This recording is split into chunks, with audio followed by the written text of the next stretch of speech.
Welcome to the Way Out Recovery Hour. I'm Bob Sharits, and I'd like to welcome everyone and wish them a happy Monday. I know that I say this every week, but I'm going to say it again. Take this opportunity. If Monday feels like it's, this tough day and, oh, my God, you're dreading the whole week and I got all this stuff to do in front of me, I want you to take a moment, step back and get a new perspective on that and think about all the wonderful opportunities that we have coming in front of us for this week, all the obstacles we get to face and all the things we get to accomplish and all the fears that we get to walk through and all the people that we get to interact with, and I think most importantly, anybody who we can help. I spend a lot of time hurting the people around me, and some days the best I can do is not hurt anyone, but on my good days, and I'm hoping this week will be full of good days, on my good days I get to help people, and that's what it's all about. So if you're sitting there right now and it feels like you got a lot of stuff sitting in front of you that might be difficult, let's take just a second and think about all the things that we have to be grateful for. The fact that we're sitting here and be able to listen to this and on whatever device you're listening it on, things to be grateful for. So I like to start off our show by reminding everyone of that. We are the Way Out Recovery. We're an intensive outpatient program located here in Santa Clarita on the corner of Plum and Bouquet Canyon, 28118 Bouquet. Drop on by anytime. There's usually somebody in the office. We love to have people come in and we can talk to you about what's going on in your life. If we can help you get free from addiction and mental health issues, that's what we're doing over there. Or if you just want to drop on by for a cup of coffee, we usually have a pot going. Or if you want to drop on by and you're in recovery and let us know, and talk about the freedoms of recovery, we love to do that kind of stuff. So stop on by. Remember that that asking for help is the first step to gaining that freedom from recovery. And so if you or someone you love is struggling with mental health or substance abuse issues, the first thing to do is to pick up the phone or talk to somebody. Our number is 661-296-4444. You can also submit a request for an appointment online at thewayoutrocoveryscv.com, or send me an email to my personal email, bob@thewayoutrocoveryscv.com. I'd be happy to hear from you. But if it's not us, ask somebody for help. Talk to somebody about what's going on in your life, whether that's your teacher, whether that is your neighbor, somebody that you love, a family member, the pastor at your church, whoever that is, that change takes place and freedom from addiction and mental health begins with us saying, I can't do this anymore. It begins with a surrender, and the surrender is oftentimes asking for help. I'm really excited. It doesn't take much for me to get grateful. I don't know. Well, I'm going to say it anyway. Now that I just said, I don't know if I should say this on air. I'm going to say it anyway. I was in a meeting last week, and a guy shared about drinking warm malt liquor, and I thought to myself, I don't ever have to drink warm malt liquor ever again. It doesn't take much for me to get grateful. To have this big, beautiful life sitting in front of me from the place that I come from, it certainly doesn't take much to get grateful. But as I roll into this week, I was so excited about our guests today and got exceptional. I'm sitting in a room right now with, if we went by statistics, so we have two gentlemen that I'm in on air with today. I have Sammy Edwards and I have Aaron Valencia, and we'll get into just who they are. But as I'm sitting here right now, I'm thinking, statistically speaking, we have, dare I say, 3 juvenile delinquents. Started off our lives that way, and by all odds, most people who, for whatever reason, get into drugs, alcohol, start getting into trouble and gangs and whatever when they're younger, and start off on that wrong foot. And that's, I say that with all love and kindness, that most of us don't, and most of us end up in systems. We end up in cages. We end up in places that are just a revolving door and over and over and over and over again. And not only do I get the opportunity and the blessing to sit in this studio with these two gentlemen, but they have taken those experiences and turned them into being able to help other teenagers get out of those systems. Sammy works for an organization called UCAN. And Aaron runs an organization called the Lost Angels Project. And so we're going to talk about those two organizations and what they do to help youth in need that have gotten in some trouble, that got off to a bad start, that have a bad break, that just don't have all the opportunities that a lot of teenagers have. And these guys have dedicated their lives to helping kids one at a time, get back on their feet or get on their feet and get on the right track so that they can enjoy this big, beautiful life that all of us get to enjoy, and the freedoms that, and just there's a lot of wonderful stuff out there. And before we take a break, I just want to say one more time that if you don't feel that way, that there's a lot of wonderful stuff out there, take a second and stop everything you're doing and just look around you. And just look around you at this big, beautiful world that's sitting in front of you. And if it doesn't feel like you're there, what I want to do is I want to offer you the opportunity to ask somebody for help, and we can help you get there. I'm Bob Sharits. This is the Way Out Recovery Hour, and you're in store for a really great show right after these messages. Welcome back to the Way Out Recovery Hour. I'm Bob Sharits, and if you are just tuning in with us, I want to remind you that you can listen to this show live every week on 98.1 FM or AM 1220. You can also get a live stream on Facebook at KHTS's Facebook page, or the Way Out Recovery's Facebook page, or you can go back on either one of those and replay it afterwards, or you can find the podcast on either our website at thewayoutrocoveryscv.com or hometownstation.com. You can find any of these podcasts. But if you're just joining us, I'm in studio with two gentlemen who in many ways are my heroes, because so Sammy Edwards and Aaron Valencia both work with teenagers and help them get on track and pull out of the lifestyles that they're in and get away from, some of the things that might keep these kids stuck in the systems that are in place, that they end up in. And I don't know what the latest statistic is, but I know before, and it probably is the same, is that 80% of people that go into lockdown facilities like prisons and youth authorities and things like that, 80% of those people end up being repeat. There's a recidivism rate of 80%.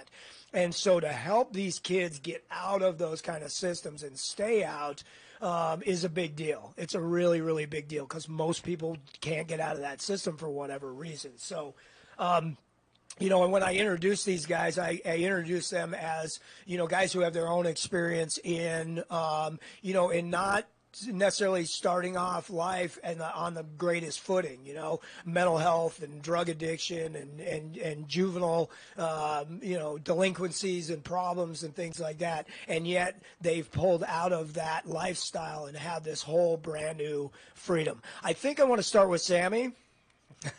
We took a vote. We drew straws. He wasn't in there. He got the short straw. So that's right. So I think I want to. Hey, Sammy, welcome to the show. Thank you. And I want to ask you a question. So you've been clean for a while, right? Clean. And when I say clean, for those listeners who don't understand that, clean, sober, in recovery, not using drugs, put out of that old life. So you've been clean and changed for a while now. Absolutely. When you were a kid, Is there, or did you hope that there was somebody like you that would have came into your life or did come into your life and made an impact on you? Or when you got a little bit older and got clean, is there somebody that you can remember that made an impact that helped you out of that life? Absolutely. There's a couple of people, but the first person was, and am I allowed to say their name? Yeah, if you, I will. If you, I will. Yeah, She loves me. She loves me. Her name so. is Julie Hankin, and she's marching right now in the Valley. She's a teacher, and she's an awesome lady.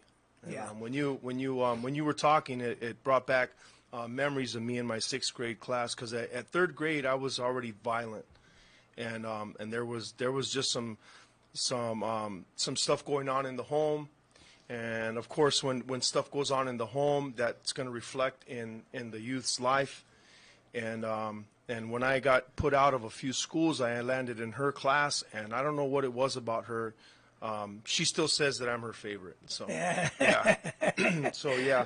And then there was another gentleman. He would come in weekly to one of the institutions that I was locked up in as a juvenile, and he would sing to us. And I still remember him. I think he passed away, but I lost contact with him. So there were some people. But if to answer your question, if I hoped then, I didn't see that. You didn't see any hope. I couldn't see hope then. Yeah. So if I was hoping for somebody to come in and like change my life or impact my life, I didn't really have that type of mentality. It was just knowing that when that person was present, or when I was in that person's presence, there was a sense of ease. Right. You know, and there was something like where I didn't want that moment to end. You know, so I think, for our listeners, I think that it's really important to hear that. The three of us, we work with teenagers, and when they come in, it's funny, you'll ask, they'll make a mistake or, get in some trouble or whatever, and parents will come in and ask the teens, what were you thinking? They'll go, I don't know. Yeah. Like, that's the truth. Right. Like, I have no idea why I'm acting the way that I'm acting, and I have no insight to say, like, I want to change anything. All I knew when I was a kid was, if you just leave me alone, there wouldn't be a problem here. That's what I thought. Like the only problem I have is that you're on my back all the time. And so it's important for you to say that is, if somebody would have said the word hope back then, I didn't even have the insight to hope for $1. For what? Hope for $5 right? so I can go get another bag of weed. Right. So, And it's important for our listeners to hear that, because, we get that all the time, but parents get so frustrated. Yeah. Or caregivers get so frustrated with their teenagers when they're making mistakes, when they, like, you're lying to me again and you've made a mistake, and they don't get that in the teen brain, like, it's not capable of having the insight to go, I want to change my life, right? So sometimes we have to intervene in the teen's life in a positive way, like you're talking about. Mm-hmm. I got to be the guy that steps up and they go, wow, I don't know what it is about this guy, but when I'm around him, like, I want to do better. Yeah. Like the teacher you're talking about. And to not forget about the parent, to inform the parent. So I have to inform myself in order to be able to inform the parent and convey that information to the adolescent in a manner that they're going to understand, and it's going to be interesting. Like it's interesting you were saying, like, they're not capable. And it's not because they're not capable in the sense where they're anything bad. Oh, they're amazing, and they can do anything. They're amazing. And they can do anything. It's their brain. It's brain development. It's the prefrontal cortex. It's not developed yet. Right. So they don't know what they're doing. And as caregivers, the way you put it, we take it personal. Right. Why are you doing this to me again? and so the kid, all he hears, remember we used to talk about stupid, bad, crazy. Right. And it's none of the above. Well, they're just in a developmental stage. And pay attention, parents. Even if, and this is not a criticism at all. There's there's no shame, there's no blame. Mm-hmm. There's only learn and do better. That's right. And so pay attention to this. Even if I'm saying to my kid, you're doing stuff that's stupid. It's the same thing as saying you're stupid. All I heard was stupid. Because, right, like that's what I hear. So we have to change our language when we're talking to anybody who's making a mistake, Absolutely. And really, what I say to the families I work with, wouldn't it be cool to expect the best? Yeah.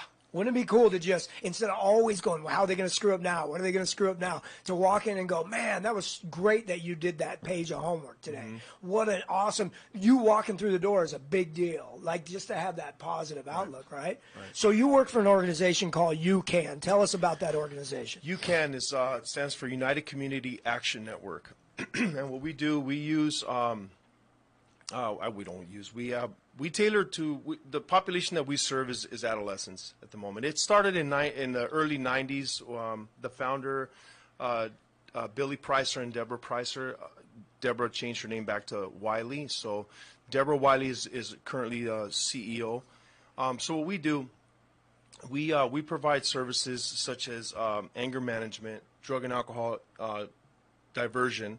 What that really translates to is intervention, prevention. We're not treatment. So education, and education, some process, and education in the process, so that it makes it more interesting for the youngster to sit still. I mean, you got to entertain a kid for an hour. Right. With no break. Right. So and get some education. And hopefully, right, they get something out of that hour that they're there. So what we do is we provide low-cost services, and often we have a couple contracts. I employ one lady that goes into our schools in the Antelope Valley, Phoenix High School right now, and we hold female classes on Tuesday nights at 4:30 and male classes at Wednesday night at 4:30. And so we get kids from probation court, first-time drug offenders, kids that are already displaying acts of violence in the school. So we get all the good kids. Right. All the best, all the kids who need love and compassion the most, I think. The ones that are just like me. Right. So I fit right in. Yeah. I fit right in. Yeah.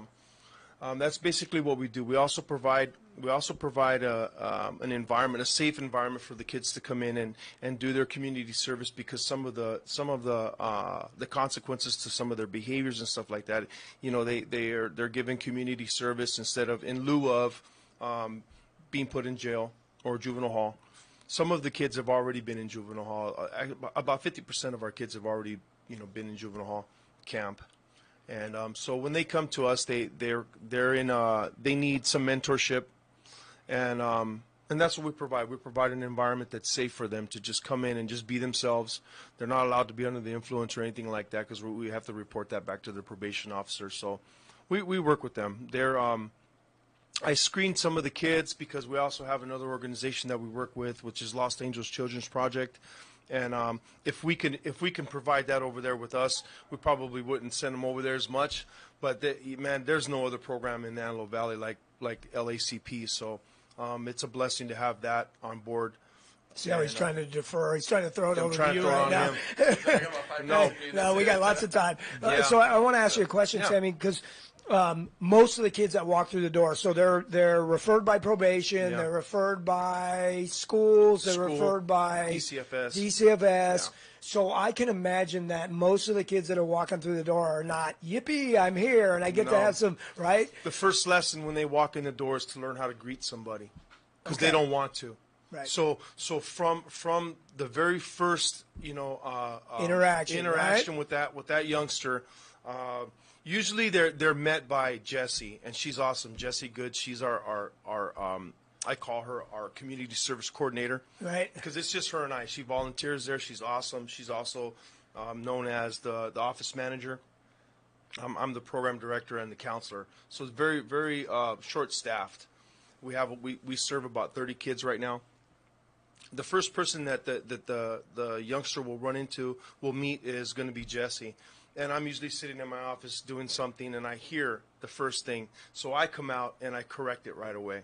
So that's what they're met with. They're met with, "Good afternoon, young man," and I stick my hand out there, and they're like, they don't know how to respond to that, and that's okay. Yeah.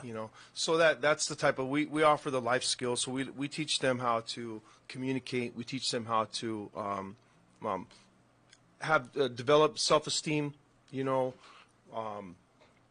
Just overall life skills, man. Yeah.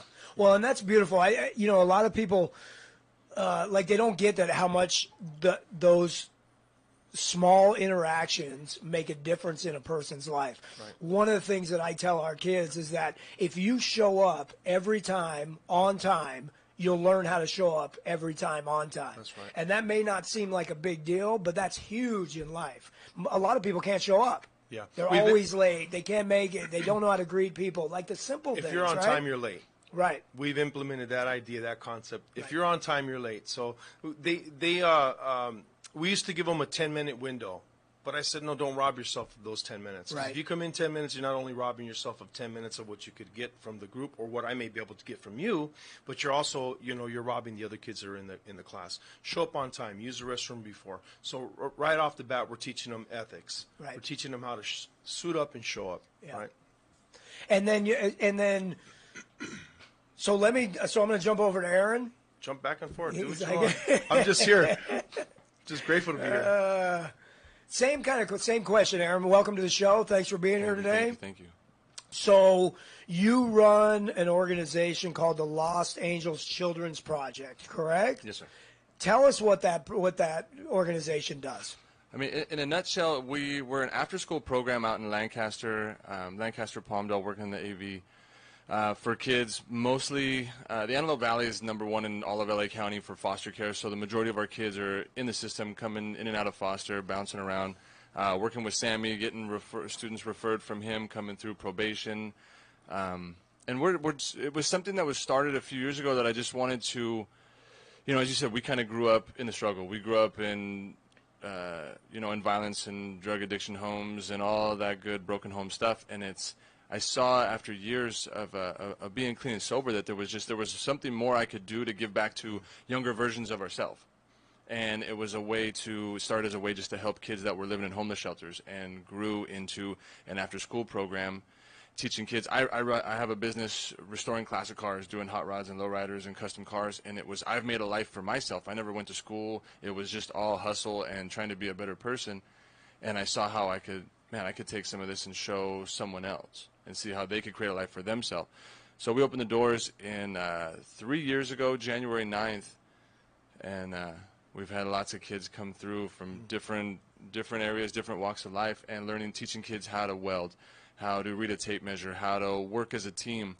There's a big thing going on with just problem solving, whether it's the internet and technology and phones and everything we call it like lazy brain. It's just, I don't know how to do it, so I'm not going to try. Or you get a lot of kids, and I know growing up where it was, we moved and bounced around a lot, and where it was, if you were the smart kid in class, you were kind of lame, because we were over here smoking weed, doing dumb stuff. So it was easier to it was cooler to just not know the answers and kind of just be cool. So it was almost cool to be dumb, in a sense. No, it doesn't make any sense, but that's the world that we live in. And it's a lot easier than facing those really tough problems Yes. that were, I don't want to talk about that broken home. I don't want to talk about when my dad split. I don't want to talk about that alcoholic parent. Let's just sit over here and smoke weed and call the smart kids dumb, and that's a whole lot easier, right? And I think a lot of listeners, a lot of people, I know everybody in this room kind of understands that. Right. I don't know if it was negative attention is good attention or just leave me alone. And let me do me, because no one cares anyway, so what does it matter?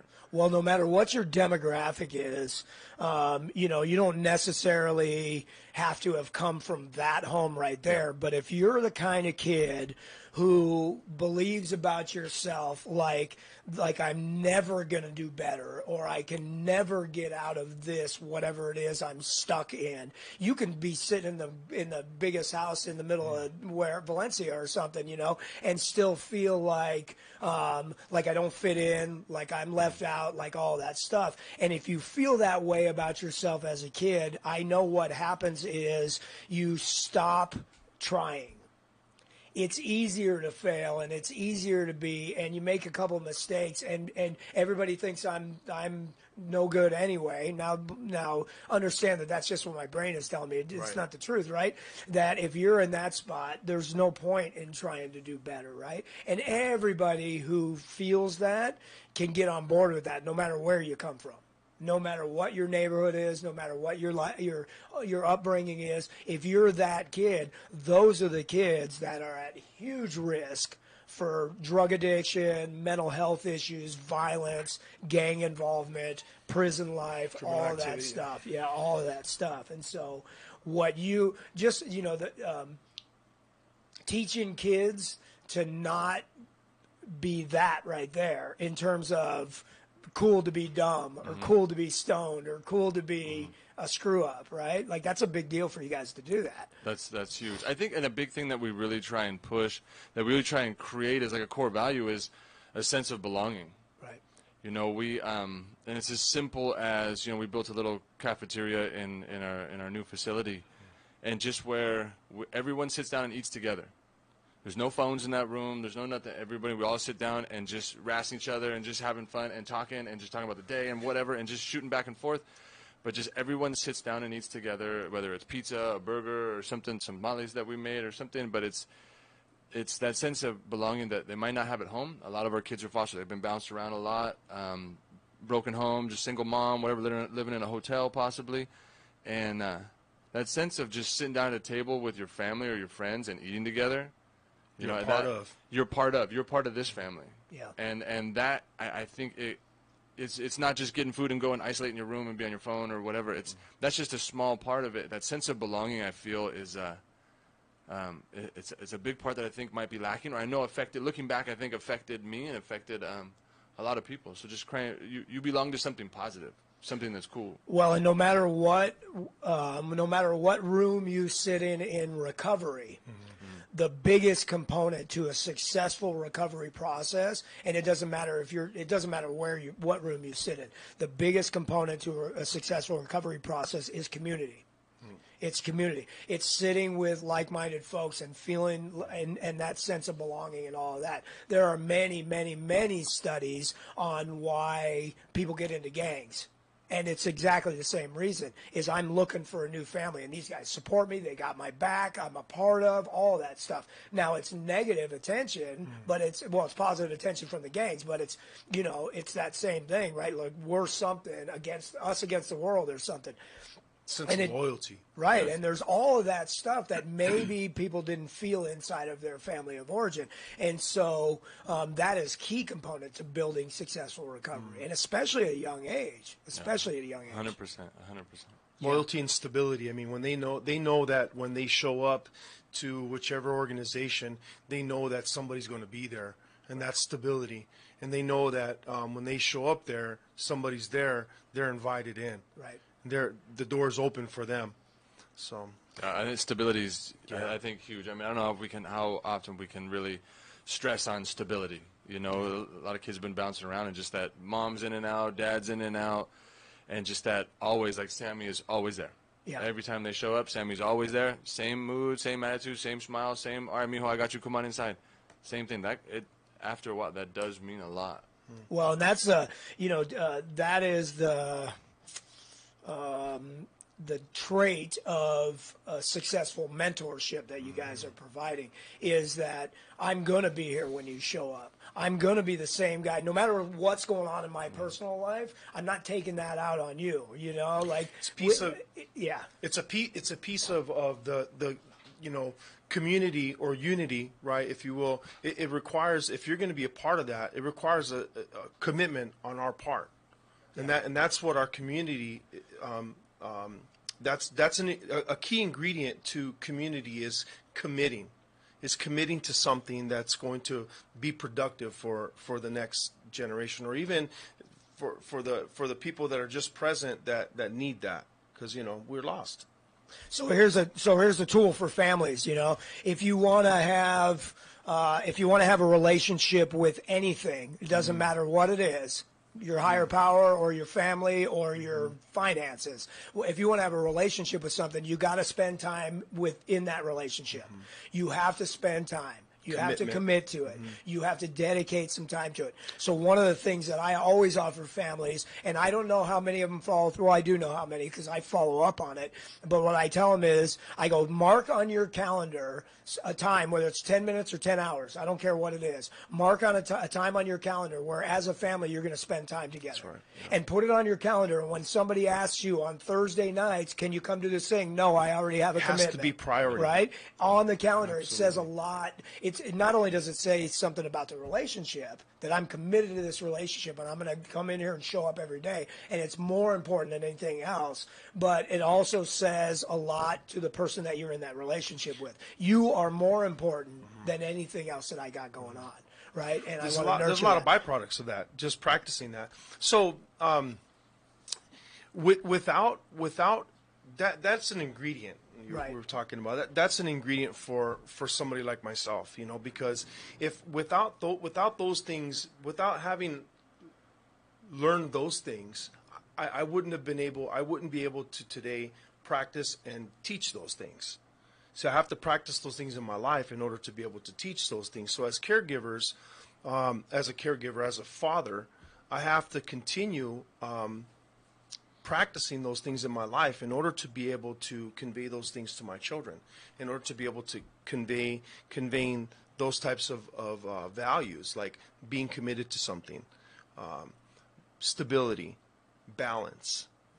Those are all important things, but I have to learn I have to be humble enough to remain teachable so that I can continue getting those things, because once I reach a place where now I'm dad, hear me roar. I know everything. I can't have that type of, I am a mentor, hear me roar. Right. No, I am part of, just like I am, inviting you, this youngster's inviting me. Yeah. And we're interacting together. Well, and I love what you said earlier. What can I learn from you? What can I learn from you, Right? man? Yeah, let's spend this time together, see what we can learn from each other, and that's a beautiful thing. And I love when a family has equal participants, or a group has equal participants, when everybody has a voice here. It's not us telling you what to do, which is where successful recovery or treatment or whatever takes place, is when somebody walks through our doors and we say, what do you think you need to do? How can we help you? What can we do to help you? How can we best serve you? Right? Well, that's a cool thing, because what comes out of that also is I'm learning about you. Right. When I say how can we help you? What do you need? Then I'm learning about you. Yeah. I think one thing that I always notice is adults, we like to talk a lot. We talk way too much at kids, at youth, and I think the biggest thing is we had a thing like stability, opportunity, and time. And a lot of it, the time is just time to hear what someone else has to say, time to hear the kids. These kids, man, we get people that want to come in and do a presentation with the kids, and I'm like, no, it's cool. Come hang out. Come work with us and weld with us, or let's create something, and then we can get to know each other through an activity or through doing something, instead of, man, everyone, I know I glaze over. If someone's just giving me a presentation, I'm already I'm tuned out thinking about what I'm doing on the weekend. Like, it's too much talking. Let's get to work and try and figure out how to do it at the same time, how to create a bond, or create education through activity, or through doing something, versus just preaching at kids. They're trying to figure out how to, instead of coming at it like a teacher or a mentor, we try and more, I think most of our staff is more of like an older brother kind of feel. Got it. Like, yeah, you can do that if you want, but I can tell you, here's another way you can try it, versus, no, I'm super disappointed, you did this, you did that. No, man, we're never disappointed. Like, some of these kids have been told they're a disappointment every day by somebody for however long. You come to the doors, you're never a disappointment. If that's what you did, that's what you did. Here's some other options if you want, and we hope you can take a different path. But I think it's we have a tendency of just talking too much. Get busy. That's kind of our motto. Well, it's kind of neat when you establish that sort of relationship with somebody, even if they want to keep trying it their way and bumping their head and doing that thing, that the door is still open, and they don't feel ashamed to walk through the door and go, I'm still doing it my way, but like I bumped my head again, and like they could still walk through the door because they know they're not going to hear, You're not in trouble. Yeah, right? You're not in trouble. Yeah. On any level. Yeah. I think it's like recovery. You got a family member or someone that's keeps relapsing in and out, and it's just, what do I do? How do I do it? Just keep the candle lit. That's all. For me, that's my advice. I don't know if it's right or wrong, but my thing is like, you go do what you're gonna do. I'm still gonna be here. And if you call me and you're drunk, call me tomorrow when you're a little sober and hungover, or however. Call me tomorrow. We'll talk. Come pick you up, whatever. And if you go out again, that's on you. I will still be here, and I will still be that same person 6 months, 6 years, 6 days from now when you want to get clean again. I'm still going to be here and still have that candle lit for you. I still got you. It's the same kind of model that we have with our kids too. If it's not for you right now, hopefully this will be a good fit for you when you're ready. Right. We'll still be here. That's that consistency we'll still be here. Yeah, that you were talking about. So before the show, we were sitting out there, and I had said, I can't imagine how some of these guys got clean at whatever age they got clean, young. You got clean at 19 years old? Yeah. How do you do that? Yeah. Some people hit it fast track. Right. At 13, I was smoking meth. At 14, 15 was the first time I ever shot heroin. So like you packed in a lifetime in those couple of years. And it was running hard, and it was growing up with really not a lot of family and bouncing around a lot. I mean, at 14, my mom booted me out. My dad was gone. My dad was boned out since I was a baby. My stepdad went to prison. He's doing 25 to life for drug trafficking. Right. My mom was an alcoholic, so she was never really around. So it's kind of, you got kids kind of raising themselves. You gravitate towards the negativity. Yeah. All the fools getting out of prison, getting out of YA, getting out of wherever, and it was like, those are all the fools that I idolized. Those are all the dudes that I hung out with, and I'm the youngster, but I'm big for my age, so it's like, we're gonna go do something. I'm down. You can relate, right? Yeah. You can relate to those. Yeah. People. So it was, running around doing meth, at being homeless, bouncing in and out of jail, and it was one of those last times. I think you asked a question like, who made an impact in your life? And right, yeah. What made a difference? What made a difference? It's weird because it's like, I didn't grow up with. My mom was a foster kid, then my dad was gone, so I didn't have grandmas and grandpas. I didn't have cousins. I didn't have none of that. I adopted moms. I've adopted 10 moms throughout my life. I've adopted dads. I've adopted brothers and uncles and cousins, and that's just how it goes. And I learned something from a lot of these people trying to be observant. I could say that a person that was a big influence in my life was, the guy that I had burned for about $2,000 in some bad check schemes back in the day that woke me up with a 22 in my eye. Woke me up with a gun in my face. I could say that guy maybe helped me. Was an impact in my life. Moment of clarity. Yeah, I still ran. Maybe the the times I got jumped, the times I got kidnapped and I got beat up and all this good stuff. Maybe those were some of those times. I can go towards the negative, and it could be as simple as that last time I was out in the street at 19, sitting on a bus stop in Pico Rivera, and I'm like, man, I gotta get off the street. I gotta get off the street. Not because I wanted to get clean and have a better life and all these rainbows and butterflies, just because I was going to die. Yeah. And there's a guy with an NA shirt on, waiting for the bus next to me. I'm like, hey, bro, what is? You know where there's a rehab? I got to try and get into some spot. Me into one of those places. And I've seen since I've been clean and sober, I've seen that same I've seen me, all strung out, being like, hey man, how do I? I need some help, blah blah blah. And it's like every time.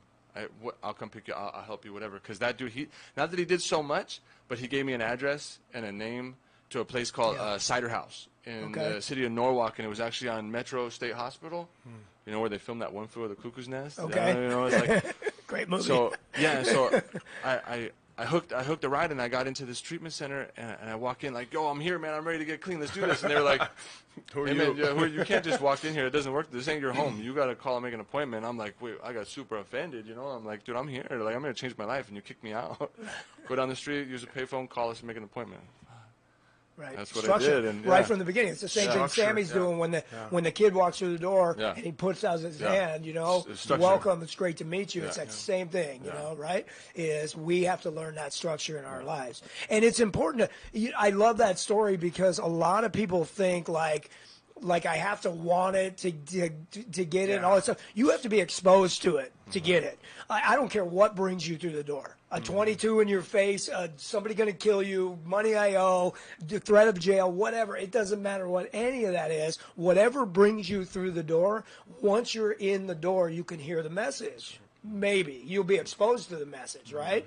And so you don't have to want it. Intention doesn't mean anything. That's right. You just come through the door and sit, and maybe something sinks in. And you see that over and over again. I mean, here you sit all these years later, and if you really go back, the driving force was, like, I don't want to get shot today.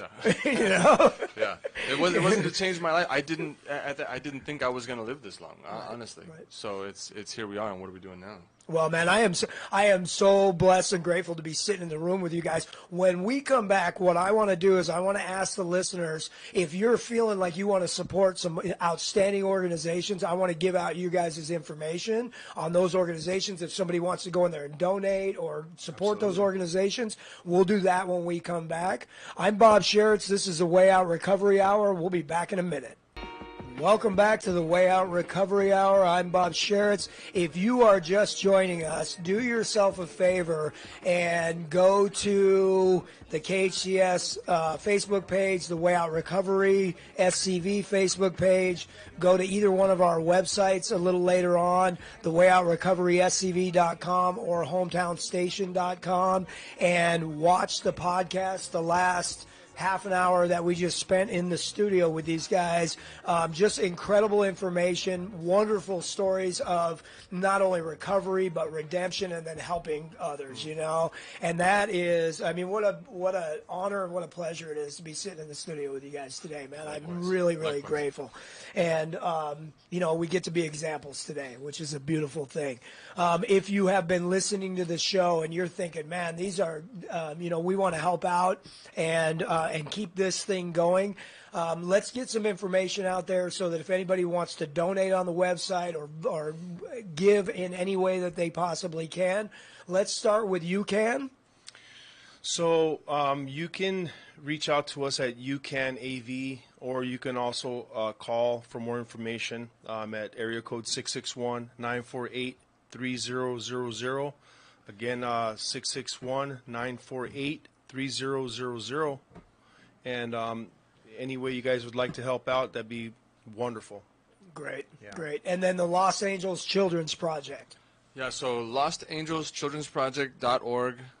Would come check out our website. We have merchandise up on sale. We started a print shop with our students as just an incentive to, you know, making our own merchandise, and then for them to a way to be able to employ some of our students. So you can check out our print shop. We have merchandise up for sale, and then if there was anyone that wanted to donate either monthly subscription through PayPal, you know, to help cover food costs or just keep the building open, yeah, beyond grateful. And you can check out our Instagram, our Facebook, and then every year we do a fundraiser where we restore a classic car. That's kind of our thing is classic cars and hot rods. Every year we do a classic car, and we sell $20 raffle tickets. We're coming up on this year. I haven't really put out what car we're going to do this year. We're getting ready to get started. Last year we did a 1964 Buick Riviera, and fully restored, and the guy, it was a father and daughter, won this car for, I think, $40 worth of tickets. No, right. And, you know, they got a $30,000 car. So a $20 raffle might get you the prize, right? We've been doing that since 2014, and that's a way just to keep our program afloat. You know, we try to be as much self-supporting as possible. It's kind of a core foundation. I'm not really good at out there asking for free money. You know, it's kind of a weird thing. But it is a nonprofit. It is a correct? nonprofit, so yeah. But tax-deductible donations are donation, welcome. It's all tax-deductible. Even any car donated is a tax write-off. But, yeah, definitely stay tuned. Stay with us. We'll be promoting our new giveaway for this year. Every Labor Day weekend is when we do our big giveaway. So stay with us and kind of watch the journey of this year's build. Well, and pay attention, folks. It's not just about. So I don't want to say. Let me rephrase that because I don't want to say just about. It is about community. It is about connecting. It is about helping the youth. It is about creating these wonderful communities to help people change their lives. But there's also some practical skills that these kids are learning inside here. And so many of them are going to go off to these other careers and be able, you were talking about a kid that just shot you a picture, he got a job, right? Yeah. Yeah, so he's actually blowing me up right now. He's calling. So yeah, this is one of our kids. Mention me on air. Yeah. Hey, give me a shout out. You know, and this is some of like the blessings or however you want to say it of doing this work is sometimes we carry a lot of bad stories. We don't do what we do because there's too much good stuff in the world. You know, so we have a lot of pain, a lot of heartache that we carry every day in recovery and working with youth, and you know, it's a lot of pain. So sometimes when we get those success stories, man, it's like you thrive off them. And I got this kid that he was with us about a year ago, and then he had to move away for whatever reason. And you know, he was awesome with working on cars, into it with doing the color sand and polish and the body work, and loved doing that side of it. And he just got a job working at some big shop in the valley, and he's around all these old muscle cars, and he's just like, man, I can't believe I'm working on this. I'm gonna start doing this. And he's just so hyped that this is his career path, and that if we were one small spot to just let him cultivate his creativity and cultivate his passion, man, that's it for me. You know, it's what we do. We use classic car restoration art as just a tool to get them in the door, But for us we're not really pushing any of these kids to be car builders or restoration. But if they know how to read a tape measure, they can go hang drywall. They can go be a carpenter, which those jobs are paying good money. Go be an iron worker. You learn how to weld, you go be an iron worker, make $30-40 an hour with full benefits. That blue collar work is those jobs. There's not people to fill them right now. Those jobs are out there. So we're trying to prep that workforce and show these guys blue collar work or that work. How do you trying to incentivize them? Like, you can have a good life. Well, you don't got to sell dope. You can work. Yeah. Learning what it's like to experience, the feeling of being accomplished, even if it's through small things. Because prior to coming in there, most of them don't know how to read a tape measure. Right. Most of them don't know how to do Some those of them small don't know how to things. read, period. No, basically, and that was my thing. I was, in my late 30s, and I read real slow because I thought not paying attention was cool. So I get the kids the same thing, and they don't want to try because they don't want to look stupid. Yeah. So that's something we combat all the time. Well, we can sit with our teenagers and do packets on self-esteem all day long, and I'm not knocking those. I think it's a great idea. We can teach them about self-esteem, but when you get in there and you do something practical that makes you feel good about yourself. Application. Yeah. You feel good about yourself. Application. I don't have to tell you that that's called self-esteem. Yeah, right? you can read about it all you want, but until you do it and learn the benefit of doing it, everything else is just. I've had the opportunity to work side by side with you, Sammy, counseling some people, and that has been a wonderful experience. And one of the things that I picked up from you was a very simple saying that says everything: do right, feel right. Do right, feel right, and that's what we're teaching. Yeah, is if you show up and you commit, family members or teenagers, whatever, whoever, if you show up and you commit, you start to feel good about yourself. Yeah. So if you're wondering what you can do as you're sitting here listening to feel good about yourself or to help somebody else, just show up, man. That's right. Make the coffee. Greet at the door, whatever, right? Well, we have like 2 minutes left, huh? Yep. Yeah, I also wanted to touch on for the Way Out Recovery services and what we're doing out there with New Road Recovery Homes. Yes, please. Okay, I was. Yes, please go.